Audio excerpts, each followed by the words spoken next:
All right, it's getting busy. We got Mike Baker in studio. What's up, Mike? How you doing? All right. Thank you very much for it. Yes. Yeah, former CIA operative. That's right. Yeah. Mike Baker. What a cool gig. In demand right now, too. Oh, man. In demand, yeah. I see him all over the news. Every time there's shenanigans and hijinks going on. That's what I call these terrorist events. Shenanigans, hijinks, and chicanery. You know, that's funny because that's what we call them inside the agency, too. Yeah, shenanigans, right? Shenanigans. We have a special task force for shenanigans. Al-Qaeda's up to more hijinks. Yeah. Oh, those guys and their fun times. Yeah. Oh, boy. We're gonna give Mike Baker some one-on-one time in a little bit, but first we got to get to, it could either be Nada, Nada, or Nadia, according to Roland. It's Nada Bakos. Nada. Nada Bakos. Hello. How you doing? Hi, Nada Bakos. Take a seat right over there next to, do you know Mike Baker? Hey. Mike Baker. He's a former CIA. He's an operative. Yeah. And I think he's still in. And what a handsome devil.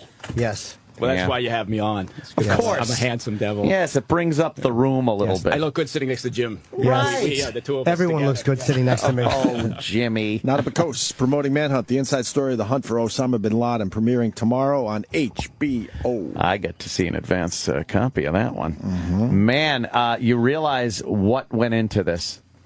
Oh, yes. A lot of work went into this. And I think when you watch something like Zero Dark 30, it kind of condenses it. You don't really get a real appreciation for how much work went in and how many people were really involved in doing this and how long it took.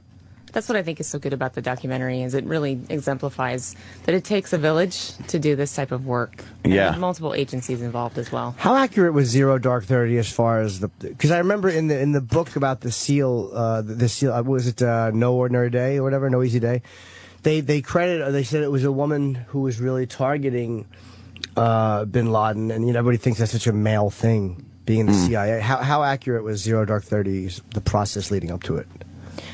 I left before, they got Bin Laden, but from my perspective, Zero Dark 30 didn't exemplify sort of how intelligence works. It felt a little bit more like law enforcement investigation. Yeah, and a little more, action going on. They got it. Well, they got to make a movie. They right? got to Exactly. gussy it up, because I don't think an action movie with a bunch of, kind of housewifey looking women sitting around analyzing. Well, I gotta say, You should fight back. You should right now fight back. Yeah. Oh, look, I saw the movie.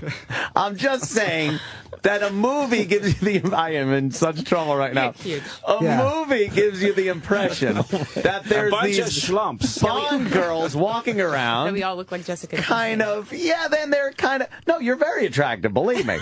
I'm not talking about you, per se. I was talking about some of the other women in the analyst, son of a bitch, I can't get this done. Stop before you go. Damn it. Thanks for coming in, Garage She safely. stopped you. Oh, that wasn't even a minute, and I'm She just off on gave you the the wrong ixnay. foot. Ixnay. No, I mean... Well, Hollywood pretties up everything. They do everything Yes, right. We all know exactly. that. And not all the SEALs are that hot either. There you go. Exactly. That's all Ant's trying to say. Not Hollywood every pretties things CIA up. operative is it? Oh, look, wait. Oh, look at Mike Baker. Goddamn Mike Baker. GQ here. model. Damn it. Mike I Baker. know, right?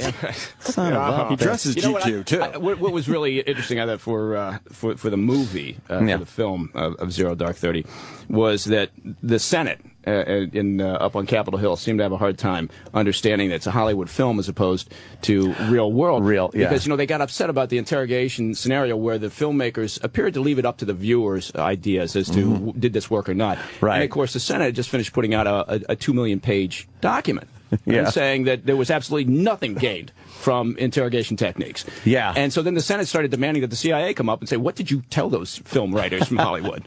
Did you tell them secrets that we didn't have? But, it was, they kind of left it a little vague in the movie. How much, what do they call it? Some type of interrogation? They don't call it torture. Yes, thank you. What do they call it? Enhanced interrogation. Enhanced interrogation. That was the name of the program. Yeah. How much of that was going on, to your knowledge? You got me. But I think the misconception with that, really, the question keeps being asked, how much of that led up to finding Bin Laden? Yeah. When at the end of the day, that was just a piece of the puzzle. I mean, there were so many other issues happening at the time. you're going after the people who are doing the actual operational planning, which was much more important than getting the figurehead, after 9/11 at that point. So just stopping plots from maturing. Well, that's the interesting part of the movie also, is you assume that, all right, we're looking for Bin Laden.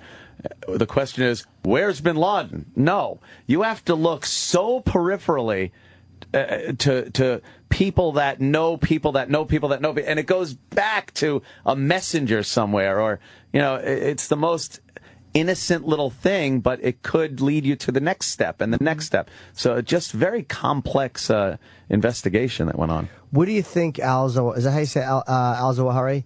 Where do you think he is? Because I guess now he's in charge of Al-Qaeda, right?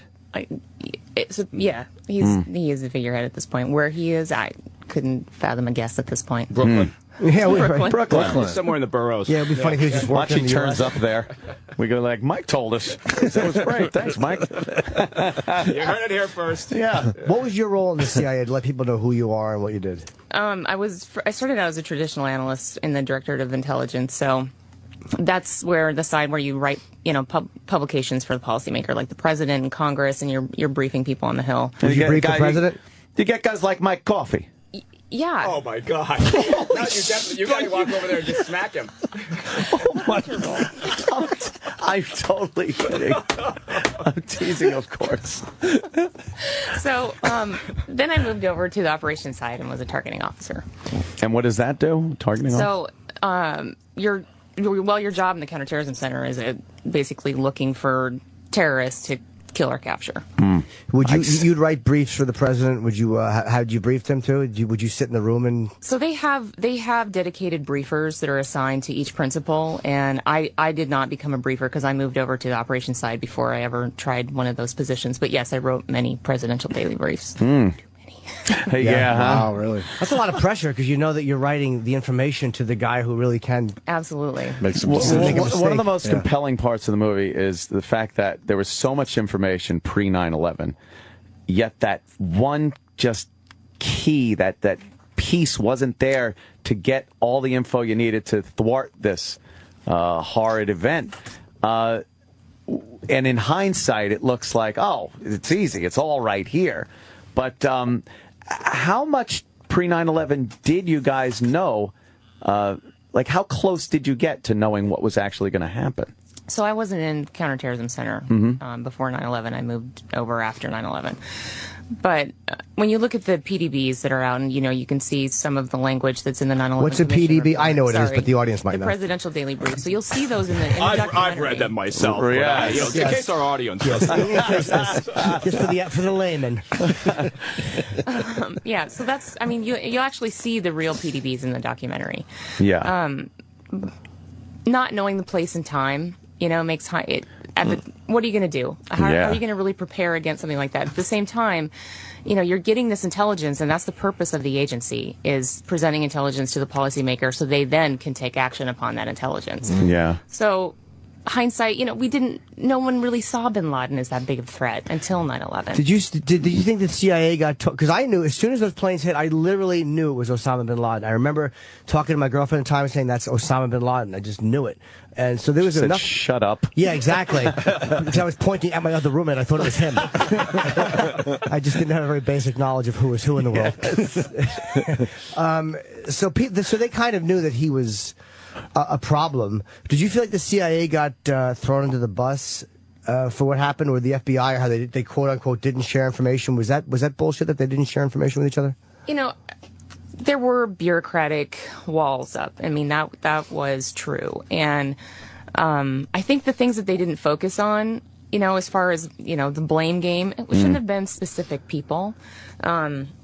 Really, the focus should have been on how do we improve this and what do we do to make the process better. And I think that continues to happen today, where they're it's like the blame game keeps going on without really thinking about how do we fix this. Well, we see it in Boston. What happened in Boston, the blame game, and exactly. And if there's processes in place that need to be fixed, let's focus on that first. People love a good blame, though. Oh, do they love a good? Well, that was the problem. And if we get rid of that, then we won't get hit again. Right. It gives you a sense of security to know that there was a problem, here it was, and if we get rid of it or fix that problem, then we're safe. When in actuality, we're never really 100% safe. Absolutely. It's kind of frightening. That's one of the biggest takeaway I want people to have from this documentary is understanding how the agency and national security works. There's not a crystal ball. There's no way that they can 100% predict anything. Mm-hmm. So even police state is not 100% secure. Yeah. When you work at the level of security that you obviously had with intelligence, like you look at the Pentagon, and there's like levels of the Pentagon where people can go. Did you have a security clearance which would get you into most places in like the Pentagon? If you work for the CIA, you have to have the highest security clearances available. Oh, really? Yeah. So you could pretty much go anywhere. Yeah, you can't go in that building without the highest clearance. Just knock on the back door of the White House and get some coffee. There's separate clearances for certain programs. Something like that. Yeah. So you may not be read into certain programs, in which case then that requires additional tickets to say, okay, now I understand this. But oof. So why did you leave the agency? Or you didn't leave the freaking agency? cool. I'm sorry. Cloak and daggery. It was time. It was time for me to go.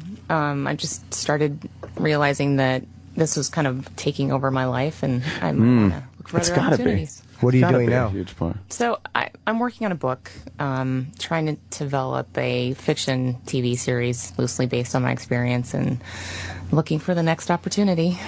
And the NSA and the CIA, the NSA is considered so secretive. What's the difference in what one organization knows and what the other organization knows? The difference? Well, they collect different types of information. They do different types of analysis. The CIA is focused on human intelligence, and the NSA is focused on signal intelligence. Are they really intercepting all emails and stuff like that, or is that all a myth? Of yours? Oh, that's fine. Jimmy. They're like, why does this guy keep sending out pictures of his junk that are not his? This guy's really trying to convince somebody of something. They got a whole wall of Jimmy's junk. Yeah, exactly. In the bowels of the NSA. The pyramid. Yes. Yeah, and none of them are mine. They're all different sizes.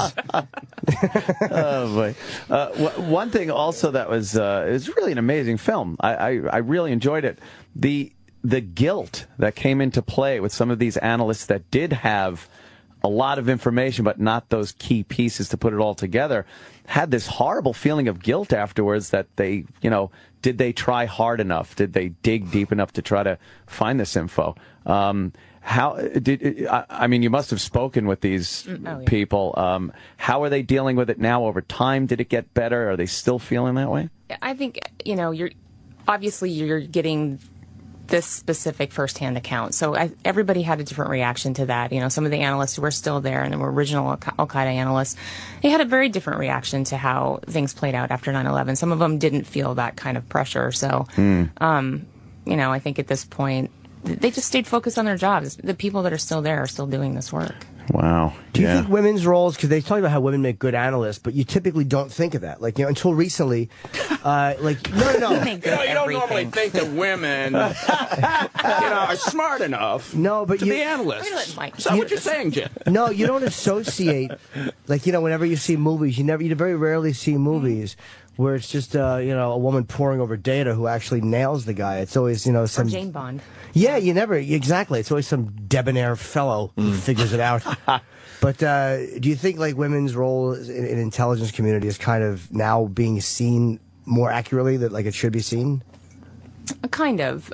Because they do, men and women all do share the same jobs. There's women that are case officers, there's men that are analysts who are just as good as, the woman sitting next to them. So it's all individual specific. I'm not sure it's entirely a gender issue. It's just that starting out in the Counterterrorism Center, most of the Al-Qaeda analysts at the time were women. They were drawn to that work. Well, let's see a woman analyze when a text comes in on your phone and she's able to decode the code that you put on your phone. Yeah. Find every text. Find what Facebook page the girl is from. Believe me, there's a problem there. Yeah. I think girls make much better analysts. More like girl with a dragon tattoo, kind of, Yeah. Oh, believe me. You're not hard to figure out. You drink excessively and you hit 1111 as your code. How hard is that? That's his passcode. All right. Didn't think she'd try it again. If I don't change it, she'll think I did. Hide in plain sight. That is the worst. Did you work for Starbucks after the CIA? No. Oh. You didn't? No. I think you meant me. It's just. Oh, I thought you meant Mike. You went from the CIA to Starbucks? I worked in their public affairs office for a while. Okay. Yeah. She's not pouring coffee. Well, I don't know. That's why I'm asking. Job. It was a really interesting job. Starbucks was an interesting job. Why? I only quit because I thought I was moving back to D.C. and then I ended up not doing that. So. Oh man. How many years with the CIA? Almost 10. What did you do before that? That where they said, okay, we think you're qualified to come in and work.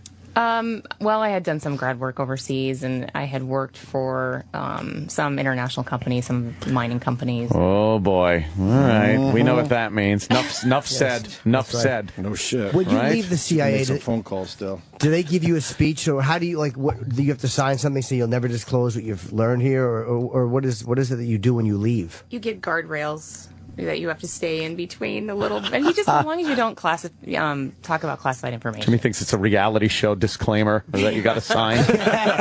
Don't say who won the big finale. Don't tell him he's dead. Yeah. It seems like you guys are too scared to talk after you leave the CIA, right, Mike Baker? No, but you. I mean, some people do, right? Some people. But you don't hear about guys. Sorry. Yeah. You don't really hear about a lot of guys actually talking though outside the guardrails. Occasionally there'll be somebody who and a lot of times you'll get the anonymous chatters in the New York Times. They can make an entire front page story out of anonymous sources nowadays. But no, I mean if you've got a sense of patriotism and responsibility and self-discipline, which theoretically you should have had if you got into the agency, right? Then you know to keep your yap shut. You don't talk about things. Or like a real answer, they scare the shit out of you. Well, okay, well, there's that too. Are you kidding? Yeah. Let me show you what's going to happen to you if you talk. What do you think? Jimmy, I'm probably just going to ask what you were going to ask anyway. The conspiracy theorist. What's with you every day? No, Mike. No, we love Mike. He's great. Just a guest he pops for in and why you want his number, right? He's he's a handsome fella. Anthony was going to say, what does CIA stand for? The Culinary Institute of America. Yes. That's where you work. Yes. That's the real one. Terrible. The conspiracy theories that have gone around 9/11 are just ridiculous and stuff. And you having been on the inside and gotten the intelligence, what's your take on those people? I don't. I think conspiracies to them seem to make more sense than reality for some reason, and I don't know why. Yeah. No matter how convoluted the conspiracy is, they'd rather connect dots that aren't even close to each other than just look at what was the most simple explanation. And when you look at the 9/11 conspiracies in particular, because I've been thinking about this, it's like they don't want to believe that someone could be that evil, right? That someone could hate us. Yes. And I think they like to think that the government itself is this umbrella of protection over us that can't be breached, so they must have been in on it. Have you met this government? I mean, come on. Yes, exactly. Oh, my God. Now, interesting to read this, too, because I kind of became obsessed with transsexuals. Jimmy does like a good transsexual. Is there any such thing as a bad one? I think not. She's uncomfortably drinking her coffee. Believe me, I can tell you what CIA stands for in that situation. Now, how do you feel about genderqueer? Al Zarqawi, I kind of became because he was the one I believe that where the beheadings started. Was is that's who you were? Yeah, but that had happened. I mean, it had happened. That was David Pearl. Yeah. Unfortunately, KSM was involved with that one. Right. But I mean, the ones that became like this whole. Daniel Pearl, yeah. He was really a frightening guy to me. More than any of them, Zarqawi was terrifying. And they finally, did you catch him, or did you help find out where he was staying, where they bunker busted him? So, I was the chief of the target team going after him, and I actually moved to a different job because I needed to, like just a few months before they caught him. Oh man! But it was a good thing. I mean, like I said, this is a team effort, right? This is not about You seem to pull out right before the big game. Hey, but like, you know what? It happens. My life too. Wait. And I know that I contributed to all that intel building up to that. You know? Were you making very bad decisions? Like, look, I think he's in France. I'm like, we see no indication of that. There's a guy in a livery cab in France. It's him. That's how I do. Right, that was it. So how did they fight? Because there's one thing where they were chasing him, and if I remember, like they got his laptop or something. Like they got some computer information. I don't know if that actually led to his. But how did they finally get him? That's it. He showed up to reclaim it. They got him. Oh yeah, is that my laptop? How did they finally figure out where he was? I mean, I've talked to, General McChrystal and several people, that were intimately involved in that, and it's the story that he tells in his book is accurate. Yeah, I didn't read it. Oh well. I mean, he talks about the fact that they actually had a detainee that talked a little bit about, where, who he was staying with, who his couriers were, and they were able to ID his travel. Now, those detainees, of course, it's just by, brushing their hair at night and having long talks with them, pillow fights and s'mores. That's pretty much it. Yeah. Chatting and developing a relationship with them. I love Mike. That's what the FBI does. Yeah, they're very good at relationship. We sucked at it because we wouldn't take the time to develop a relationship. Apparently, that's what they say. Just ridiculous. Great, right? Yeah. But I think was waterboarding and stuff like that? Did it help or did it not help at all? I mean, like, what's the reality of that? It helps. Mike? How could it not help? I think Nada should answer that question. But I think my opinion is simply that the world's not black and white. Sometimes you want the tools in your kit bag because ultimately, if you tell them what you can do, then they'll stay there for the rest of their lives knowing what you can do, and you never win in that situation. So you're assuming you're going to have time to eventually develop their trust, or they're just going to lose it because they're in there for so long. You've got to have those tools in your kit bag, and sometimes they work, sometimes they don't. But for the Senate Intelligence Committee to come out and say they never ever, it just defies belief. It can't. Nothing's never. Right. So if you get one of the guys that isn't giving up any information using all these other tactics, maybe that'll work. Right. But the biggest part about it is you need to keep the uncertainty in an interrogation program. Right. But we've told them what we can and can't do. And from now going forward, unless that ever changes, I suspect it won't. Then it's like I'm not going to say anything because they're not going to do anything bad because they can't. Down the pike. Yeah. But don't they just sometimes you hear like they take them from Guantanamo and they put them somewhere like there was some guys that were sent to Jordan, and isn't that like in a way like maybe their intelligence officers can do things that technically the CIA can't if the CIA just happens to be sitting in, so then legally the CIA didn't do it. Oh, you franchise it out to some other... Jordanian guy did it, and they don't have the same fucking annoying committees. Who pulled his toenails out? The Jordanian guy. Yeah, well, it's in the bylaws. They're allowed to do that. Did he talk? Yeah. It's actually a sign of affection in Jordan. What did he say after the blood-curdling scream? Wow. But you weren't involved in any of that kind of stuff. Yeah.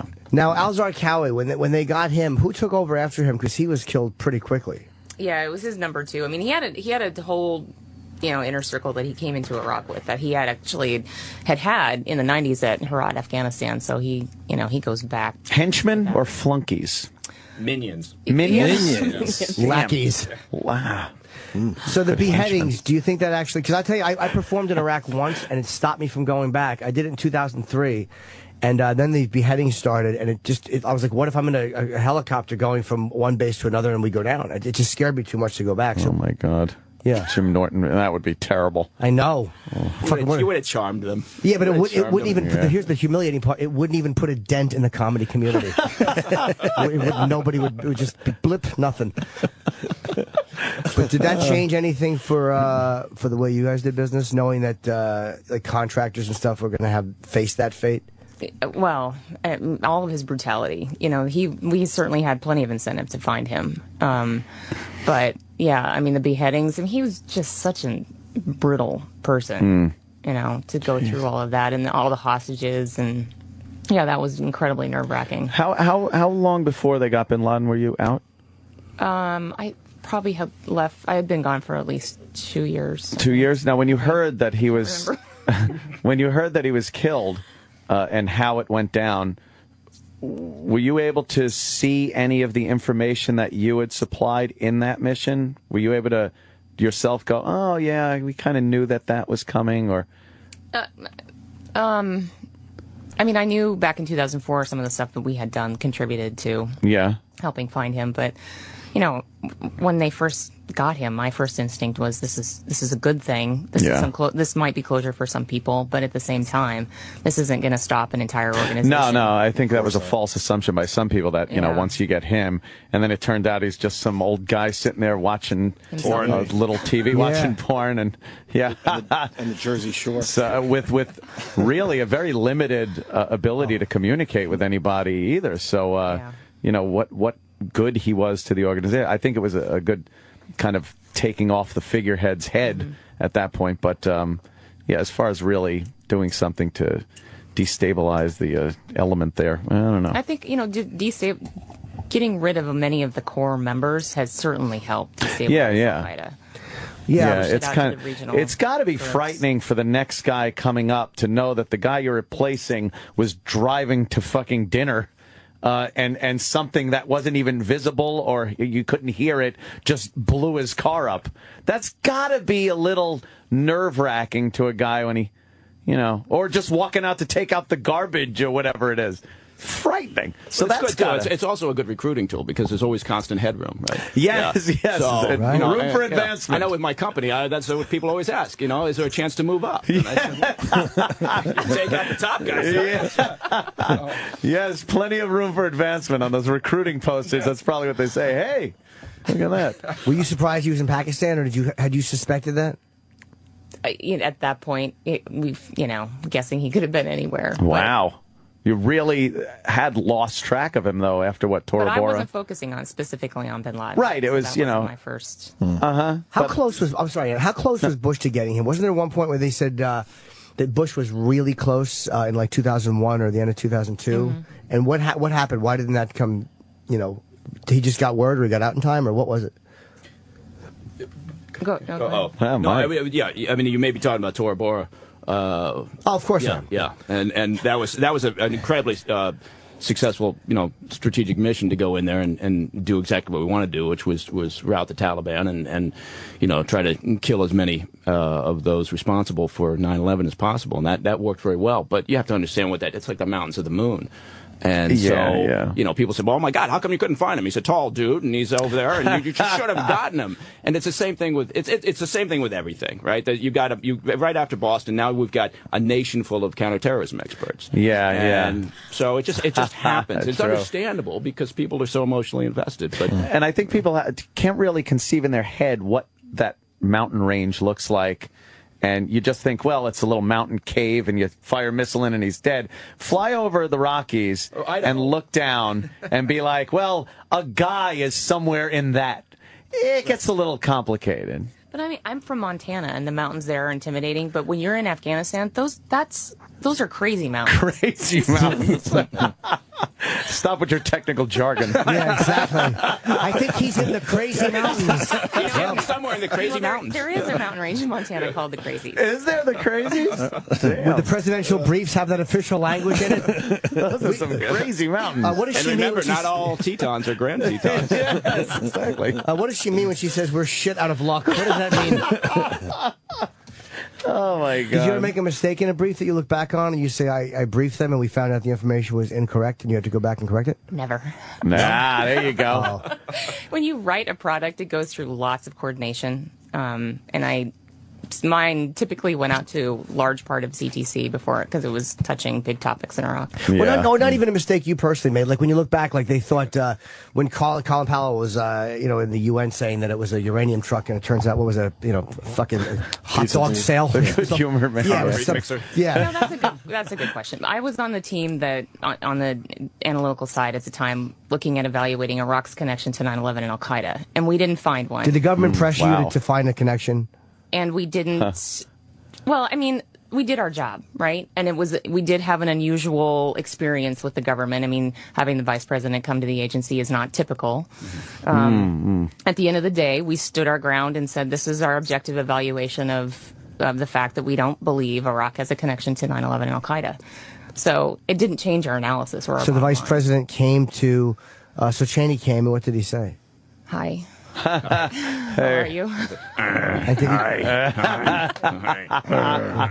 Yeah, he's a grouchy Where's bear. that connection, Nada? Be more accurate. Yeah. Did he say find a connection and then just kind of like, please find a connection? Yeah. What do you got there? That was the odd part about this, right? I mean, typically when you're looking at intelligence, you're building a picture based on the information that's coming in. You're not starting out with this conclusion. Exactly. So, then we're going from there and trying to figure out what so that was unusual. Yeah. Wow. So they did they? But I mean, again, I know hindsight. Did they really believe that Iraq was involved, or was it now we're in this position we kind of have to figure out if they were? I mean, I can't speak for what the administration believed, but we told them they were not, and they knew that prior to the invasion, and our bottom line had been delivered prior to that. So the CIA had told them, and they still went in. Who cares? But she makes a really important point, which is that the agency, people don't believe it because of all the movies and the books, but the agency is very apolitical, right? You just march on regardless of which administration's there. Right. But the problem is when that information that NATO's producing then goes into the washing machine of the intel community and over to the White House, and then it starts getting edited and shaped and shifted around, and that's when people say, well, my God, this is what they said. Well, it's not what the agency said. Right. It was shaped for their own devices. Well, don't they ask for raw data? Like, because Obama's been much tougher on foreign terrorism than I thought he was going to be. Like as far as targeting people with drones, which I love. Who is it? Awalaki, the guy that the American citizen that they said they shouldn't do, and he was like, we're going to kill him anyway, and they killed him. I don't know. What? I mean, there's been some good, but I don't see. He loves Predator drones. Well, he loves them. Then it's out of sight, out of mind. Then he should have sent one over to fucking Benghazi, maybe. Within those hours and hours that went by. All right, that was a bit of a blunder, thanks to fucking Hillary. Didn't really help. But well, she had nothing to do with. Oh, that's right. That paper was signed by her. Oh, whoops. The only one that could have called that in was Obama. Yeah, You're talking about Benghazi. He's the only person that could have done that. And he chose not to. He couldn't be bothered. But that was a movie, right? When these guys campaign on a certain way, they campaign a certain way, and then all of a sudden they start acting a different way. Is there a way like a candidate just doesn't get the information that an elected president gets? Like as the candidate, you think you would do this, and then when you're in office, you find out a lot that you just weren't privy to. I mean, is that one reason that these guys kind of change whatever their position is when they get to a certain place? Oh, they have a learning curve. I mean, that has to, I would hope they would learn something once they got into office. Because you get somebody like Obama that was dead set against Guantanamo. We're going to shut that down, and the first thing I do, and even just withdraw the troops immediately, and then he gets in, and I would gather he's briefed, and then he goes, "Oh shit, we can't do that." yeah, that's got to be quite a shocker to him. Yeah. Well, the documentary was very good. It's called it's a Manhunt, the inside story of the hunt for Osama Bin Laden, and it's tomorrow night on HBO, and it's really interesting to see all these analysts talking. And it's very concise, which I liked about it, too. It's, a lot of times you get these kind of loose ends with documentaries. You're like, what is that, though? I want to know a little more.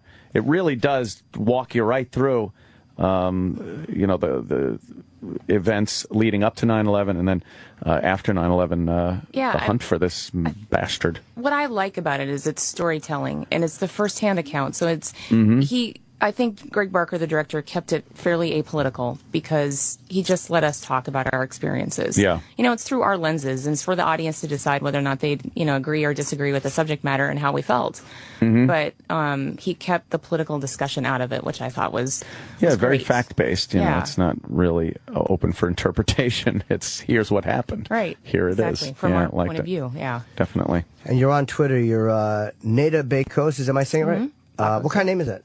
Bakos is Polish. Oh, okay. Nada Oh, I thought Greek. K-O-S. I thought Greek too. Sounds a little Greek. Everyone does. I got Yes. Anytime there's a K and an O and an S. Not a Bakos on, I don't know how to say it. Nadabakos. Not a Bakos. That's a cool name. It's Nada, right? Nada. Nada, not Nada. Yeah. Nada. Nada means nothing. That's terrible. Well, you said that earlier. No, I didn't. Nada Bakos. Where's the Bakos? It doesn't matter. Oh, you say Bakos too many times. E-Rock gets all. Thinks he's sprinkling it on his salad. Number one. I want to say it. I want to say it properly. Nada Bakos. Yes. Yeah. Nada Bakos. Nada Bakos. Yeah. All right, let's. Very good. Thank you so Thank much, you. and I definitely recommend the film. It's great. It's going to be on HBO when Tomorrow night. Tomorrow night.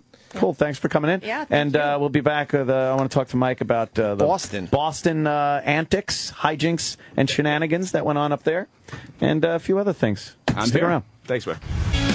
Hitter. I guess we're back. Yeah. Well, we don't want to waste time here. We got Mike Baker in the studio. Yes. Mike, I want to dive right into the Boston situation. By the way, Nada was wrong. We do have a crystal ball at the agency. Oh, she didn't know that. Yeah, we keep it on the 7th floor. Occasionally it gets consulted. Can I ask one That'd question? be nice. Yeah. Right? Can I ask one question about the interview? Yeah. She didn't really answer anything, and she almost gave the, the appearance that she doesn't know much. Well, no, she she was nice and all, but she didn't really No, offer up much of anything. What's that about, Well, Mike you know Baker? what? It's just, you know what it is. It's her way of talking about what she used to do. I guarantee you she knows a lot. She's a very, very smart person. Yeah. You know, and was in there at the outfit at a very interesting time. Sure. But, you know, some people get out and it's an awkward thing for them to talk about this thing. I'll suck all the oxygen out of the room, as long as I'm not talking about sources and methods. But there's a way that you can talk about your time in. There's a way that you can talk about what the agency does, but you're not releasing any sources and methods. She's probably not used to that aspect of it yet. It seems hard to talk about your job, and we've talked to you about it over the years, that you have like one of the coolest jobs you could ever have, and you really can't talk about what you did. Right. Occasionally you'll find that something gets declassified, an operation. Right. And then you're all in, like, and then you're right, all now in. I And then got you can some say, wait a stories. minute, like, I'll get a call from somebody say, did you see that somebody's talking about that? And then you find out that they open their mouth about that. Oh, wow. And so then you realize, okay, but you still don't want to, jump on the bandwagon and start throwing shit out there. Yeah. So how do do you brag? I mean, every guy likes to brag about whatever the fuck. So I just point to my Johnson. So that's it. But do you get together with the guys and over a barbecue in the middle of a fucking desert so no one can hear you and fucking brag a little? You know what? You don't really. You know what I mean? No. That's Remember that time we did that? Remember that time I pulled your ass out of that fight? I think you know what I'm saying. That's comparing your do. scars. It's got to suck because I know that you probably have some amazing stories, and you have to pretty much, like she said, keep it between the guardrails. Yeah, and you rails, do, but also the thing is, you don't go to work at the outfit, particularly, in all the directorates, but I can speak for the operations group. You don't go to work there if what you're looking for is somebody to pat you on the back and get affirmation constantly about the shit, because you don't. Same as here. Yeah, exactly. It's not that you need a pat on the back. It's just like you had a cool job and you really got to keep most of it under wraps. Right.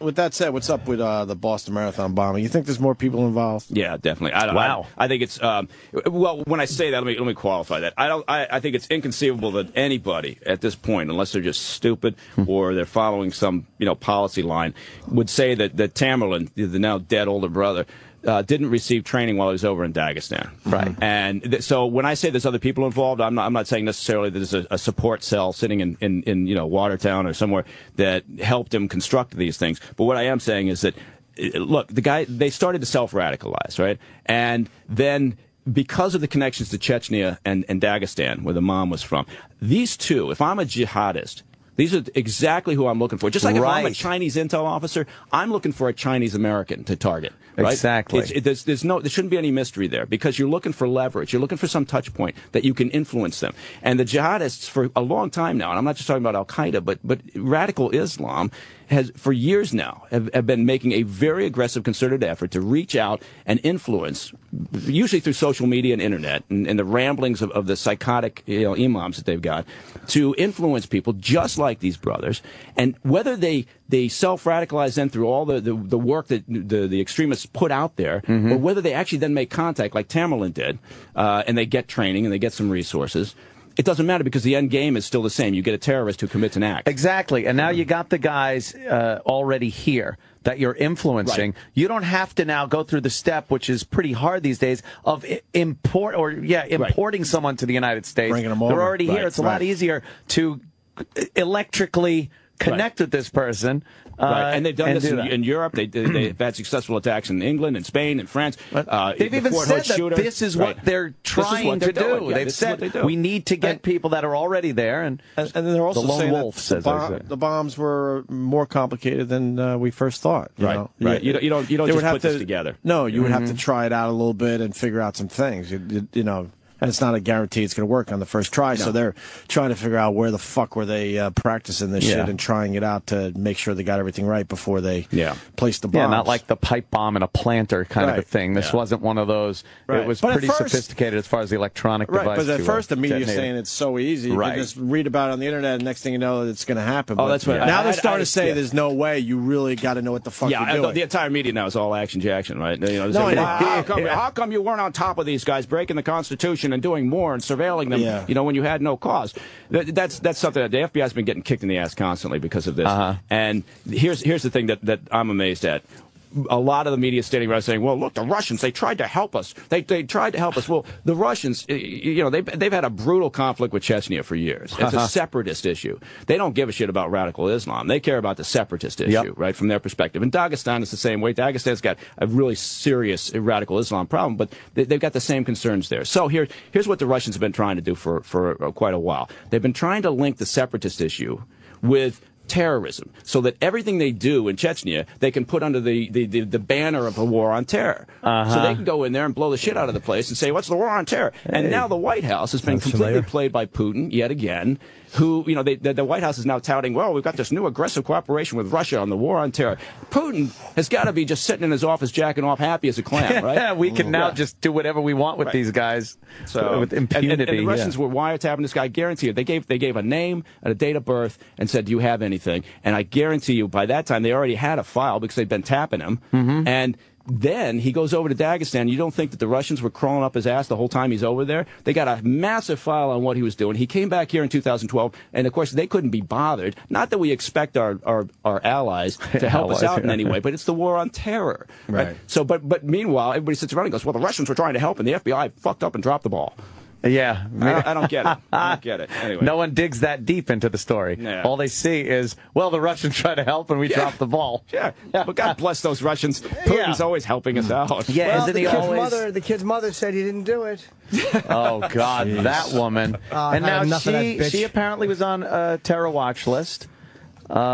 She had to leave the country because of shoplifting. There was a phone tap. What did she shoplift? Dresses. That's it? Lord and Taylor. Wow. Apparently she boosted. She went into a dressing room and boosted like six high-end dresses.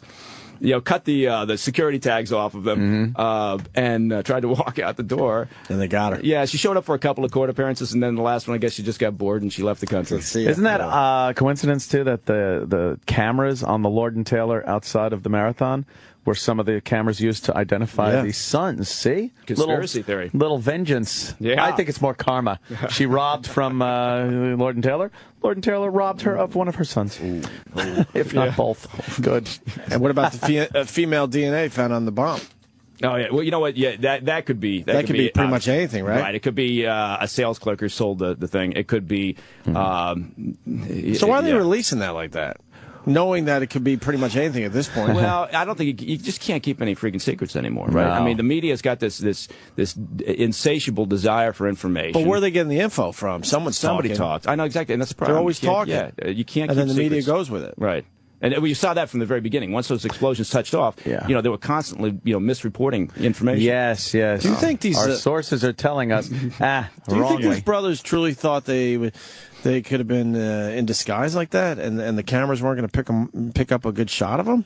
Yeah, or they didn't give a fuck. I think they probably just weren't that clever. They put hats on, and one guy had the sunglasses on. They thought that was going to be good enough. Yeah, in this day and age, it doesn't make a lot of sense when you're logical. But if you're and studying you think about this shit and you're trying to figure it all out, like they're not Lex Luthor, right? I mean, to miss that piece of the puzzle seems a little strange to me. Yeah, but the problem is that in fact, you could look at all these characters and say that, frankly, whether it's the underwear bomber, whether it's the ones who have successfully carried out attacks in Europe, none of them are rocket scientists. You know, but Al Qaeda could care less, or the radical Islam could care less. They get these guys to do this, and it's not like they're worried about, well, okay, now we're going to spend a lot of time with you, Tamerlan, talking about your getaway plan. They don't give a shit whether he gets away. It doesn't matter to them. They don't mind. But didn't they not take responsibility for this, or did they, Al Qaeda? No, well, not yet. No. Why hasn't anybody? Well, why bother? Really? I mean, this is a far-reaching issue. This is not.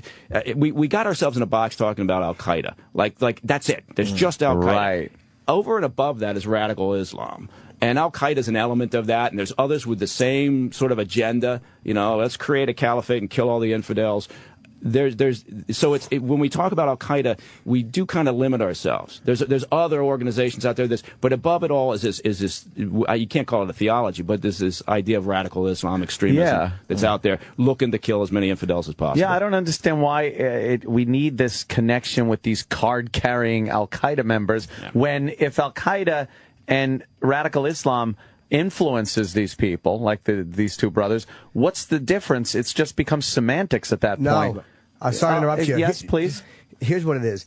It's because the cowards in the government are so afraid at being misconstrued as vilifying Islam to mention that it's a Muslim or it's Islamic radical pins it to the religion. Al Qaeda pins it to an organization. It's a phony, phony act of cowardice. You're absolutely right. Great That's point. absolutely right. Great point. I mean, the first thing we heard from the president was don't jump to conclusions. Yeah, this could be a disgruntled tax filer. Yeah. We heard that all over MSNBC. It could be a Tea Party member because it's a tax day. It could be. Could be somebody from. I just moved to Idaho a few months ago. Yeah. Right. Could be somebody from Idaho. Yeah, Idaho. That's what they were implying. It could be my grandmother dragging it with her cunt lips, but we all know it's not. We all know it is a radical Islamic member. Everyone knows. By the way, that is not an approved delivery mechanism. How many times you come across that? Yeah, you hardly ever see that. Everybody knew what it was. Yeah. Everybody knew. Don't jump. The last time I jumped to conclusions incorrectly was the fucking with the Mura building in Oklahoma City. That was the last time I was incorrect. Yeah, I was over in North Africa then. We were doing operations, and in fact, involving Bin Laden. And you remember, when that Oklahoma bombing was. Yeah. So, when you talk about, do people feel bad about what happened, because 9/11, and then you think, did you miss a piece of information? There were a lot of opportunities, to tap Bin Laden, but there was no consensus. Despite when a couple of people come out and said, "No, we just knew." Well, they're talking out of their ass, right? There was no consensus. But point being is we were doing operations over in North Africa, and we got that news of the Oklahoma bombing, and our assumption immediately, was, it's got to be these guys. Wow, yeah. And then, of course, you prove them wrong, and talk about a stunner. I still remember exactly where I was, who I was with, what was happening when we found out that it was Timothy McVeigh. Wow, domestic. Unbelievable shit. Yeah. How early on were people, was anybody clamoring to take Bin Laden out? Was it well before 9/11? It was there were people who would like to have done something to remove him, but there just wasn't there wasn't the political will. There wasn't but there also wasn't the understanding of because I don't know. It's tough to say. I mean, it's in hindsight. Obviously, everybody's saying we should have crawled up, the Tsarnaev's ass and followed them, and we would have prevented Boston. But that's not how the world works. When did he officially become a problem for the United States? Obviously, the '93 attack. Yeah, but he was a problem before that, right? He was. I mean, because he was a prime, financer, for extremists, and certainly for. So what year was that? When he was definitely on our radar as a bad fucking dude. For us. You'd have to go back to the beginning of the '90s. Basically, when people really started focusing and paying attention and saying, there's this character, and it's interesting because he comes from this really wealthy Saudi family, and he's dumping a lot of money into very unusual organizations. So it took 20 years. That's why I'm asking. Yeah. And it took 20 years to finally get him. But his name really started coming up after the first Trade Center bombing. Yeah, You started really hearing about him, and then the coal. But even at that point, there still wasn't necessarily the understanding as to, because for a long time people thought he was just the cash bag man, in a way. Right. But No, I mean, yeah, hindsight's a lovely thing. We should have terminated him, a long time ago. But again, it's not how things work. Yeah. And it's not as Nada was saying. It can sometimes be very frustrating when, particularly after the Boston attack or any other operation that goes out, and people. Suddenly, they're an expert and they want to tell you this is how. I think everybody should have to do some time in the government or in the military. I think a 1 year, 2 year service. I think it should be mandatory, and then you get rid of a lot of these conspiracy theories. You'll get a bigger understanding of what's going on. Has there ever been? Because I always watch, and recently I've watched interviews with Bin Laden, video interviews, news interviews, where I guess it was Peter Arnett. Met with them at one point and stuff, and they had camera crews and everything.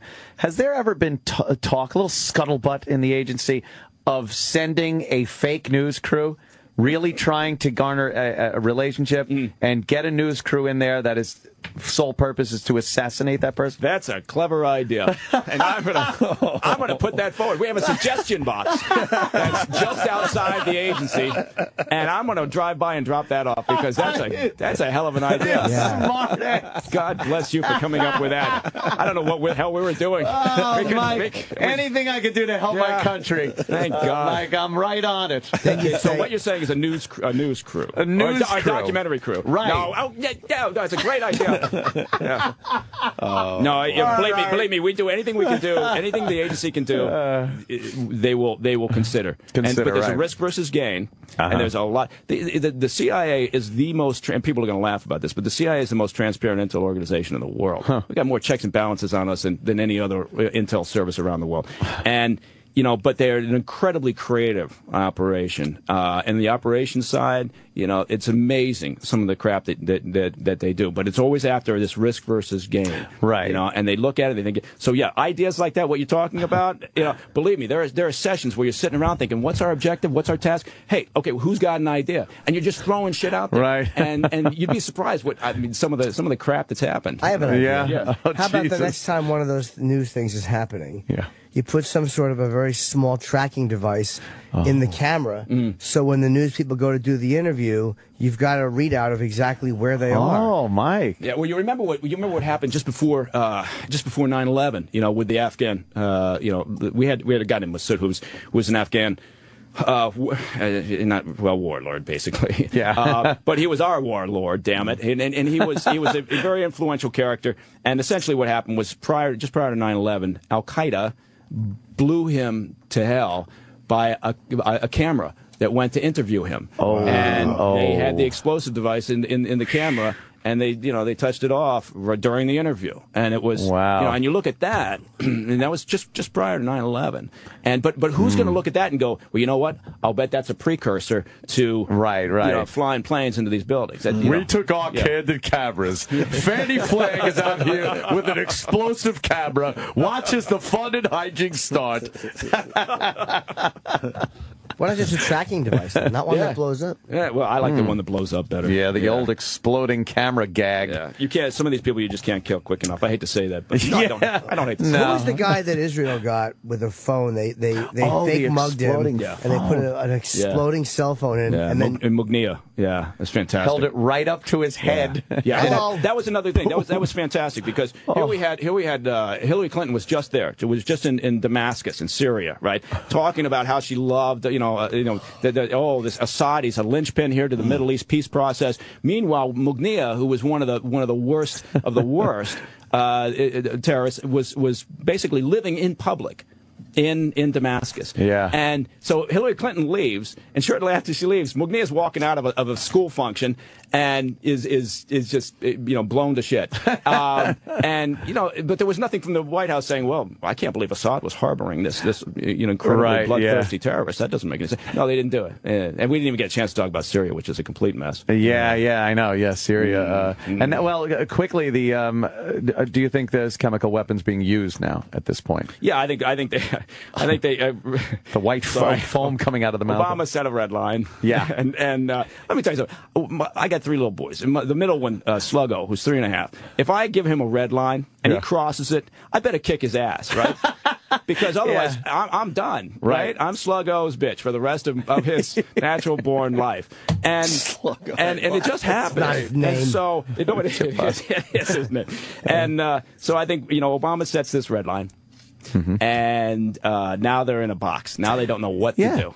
And now you're not really, they are keeping the cover on this one. They're not really talking about it. Right. Meanwhile, it's like, well, it was just a little bit of chemical weapons. Yeah. And you know what it's like saying? It's like saying if you use chemical weapons to kill your citizens, then bad things are going to happen. But if you want to kill them in any other fashion, go to town. Yeah, that's okay.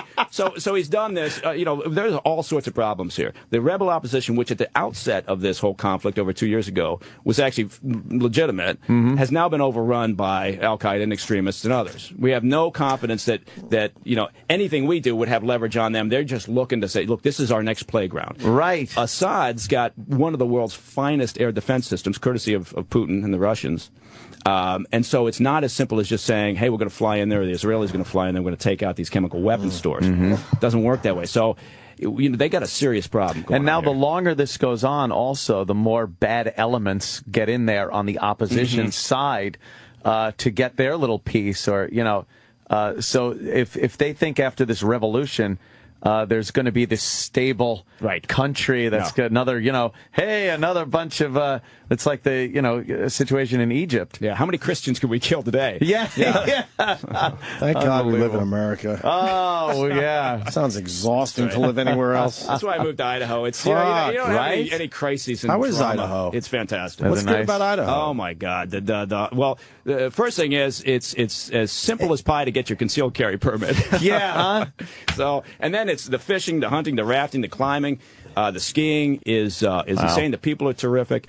It's Boise, which is the largest town there, is a great town, and the scenery is fabulous. So, what can I say? It's a great place. It's a great place. Wow. And I'm not just saying that, but you've got a huge fan base. I will say that much in Idaho. Yeah. Oh, cool. Yeah. Let's go to Idaho. And we should do the show in Idaho. A little visit. You got a big house? Big house. Opie just invites us to do a show from Mike's house. I sold my house. Got a pool? What do you got? I sold my Pond, house in pool? Connecticut. What do you got? Yeah, pond's good.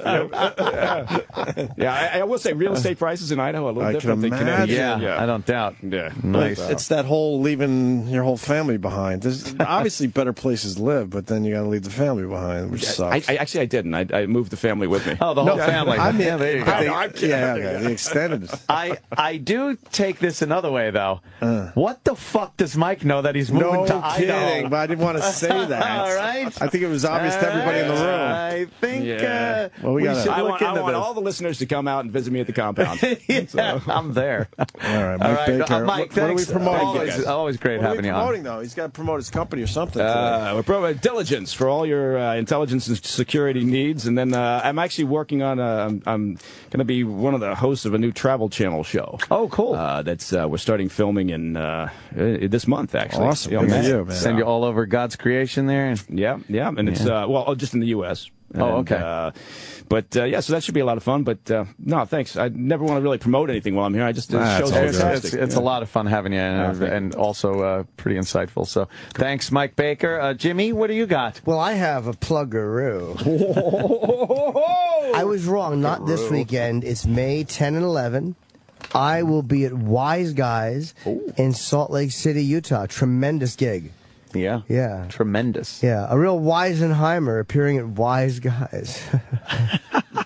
Real wiseacre. I think, what's the name of it? Mexicali Blues is the name of the place.